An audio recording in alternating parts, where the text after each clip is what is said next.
السلام عليكم ورحمة الله وبركاته. ازيكم يا شباب؟ عاملين ايه؟ يا رب دايما تكونوا بخير. النهاردة جايب لكم جهاز ريسيفر، حاجة عظمة جدا، فاتحة معاك شيرنج 15 شهر فوريفر، وجايب لحضرتك فاتح معاك اي بي تي في، عايز تشغل قناة البين سبورت، عايز تشغل قناة النايل سات، حاجة كويسة جدا.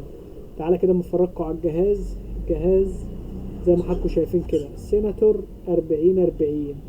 الجهاز ده بصراحة من أفضل الأجهزة حاليا في السوق المصري، جهاز عظمة، أنا برشحه لأي حد حرفيا.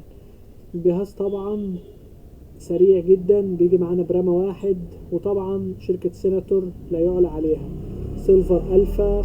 بصراحة الرسيفر تدفع فيه الفلوس بتاعتك وما تندمش خالص، حاجة عظمة.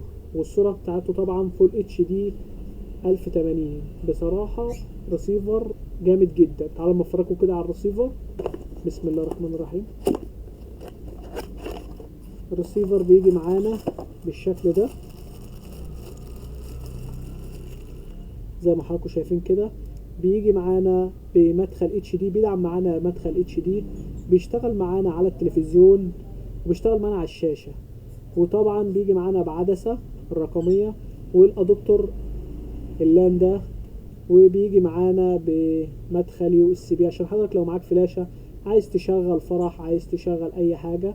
والادابتور 12 فولت 2 امبير. وطبعا معانا الزراير الداخلية، دي حاجة جميلة جدا عشان حضرتك لو الريموت بتاع حضرتك باظ ولا حاجة في وقت بالليل وانت عايز تقلب ولا حاجة، هتقلب من الزراير اللي في دي. بصراحة ريسيفر جميل جدا، اسمه سيناتور 4040 اس 4040. ريسيفر عظمة بجد، انا برشحه لأي حد. وطبعا تعالوا مفرقه على بقية المشتملات بتاعته. بيجي معانا باتنين ريموت عادي بيشتغل معانا بالعدسه اللي هي بتتلزق على الشاشه ديت، وبيجي معانا بريموت بلوتوث. ايه ريموت بلوتوث ده؟ الريموت ده حرفيا جميل جدا، يعني بتشغل وحط الريسيفر ورا الشاشه عادي وتقلب من غير عدسه من غير اي حاجه.